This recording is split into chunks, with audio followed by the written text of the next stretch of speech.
എല്ലാ മാന്യ പ്രേക്ഷകർക്കും ഒരിക്കൽ കൂടി അറിവിൻ്റെ ലോകത്തിലേക്ക് സ്വാഗതം. അപ്പോൾ നമുക്ക് ഇന്നത്തെ ചോദ്യത്തിലേക്ക് കടക്കാം. ഒന്നാമത്തെ ചോദ്യം, MG റാനഡയും ആത്മാറാം പാണ്ഡുരംഗം ചേർന്ന് രൂപീകരിച്ച സമാജം? ഉത്തരം പ്രാർത്ഥനാ സമാജം. റാനഡയുടെ പ്രശസ്ത കൃതി? ഉത്തരം rise of the Maratha power. പഠിക്കാൻ അവസരം ലഭിച്ച ഓരോ ആളും അത് ലഭിക്കാത്ത ഓരോരുത്തരെയും പഠിപ്പിക്കണം എന്നഭിപ്രായപ്പെട്ട വ്യക്തി? ഉത്തരം റാനഡെ.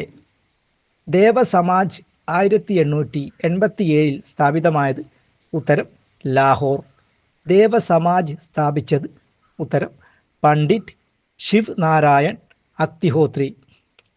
ദേവസമാജത്തിൻ്റെ മതപരമായ പുസ്തകം? ഉത്തരം ദേവശാസ്ത്ര. ദേവസമാജത്തിൻ്റെ ഉപദേശങ്ങൾ അറിയപ്പെടുന്നത്? ഉത്തരം ദേവധർമ്മ. സത്യശോധക് സമാജത്തിൻ്റെ സ്ഥാപകൻ? ഉത്തരം ജ്യോതിറാവു ഫൂലെ. സത്യശോധക് സമാജം സ്ഥാപിതമായ വർഷം? ഉത്തരം 1873. സത്യശോധക് സമാജം കോൺഗ്രസ് പാർട്ടിയിൽ ലയിച്ച വർഷം? ഉത്തരം 1930. ഈ വീഡിയോ നിങ്ങൾക്ക് ഇഷ്ടപ്പെട്ടെങ്കിൽ സബ്സ്ക്രൈബ് ചെയ്യണം. അതുപോലെ തന്നെ പരമാവധി ആളുകളിലേക്ക് ഷെയർ ചെയ്യണം. പുതിയ വീഡിയോയുമായി വരുന്നത് വരെ നന്ദി, നമസ്കാരം.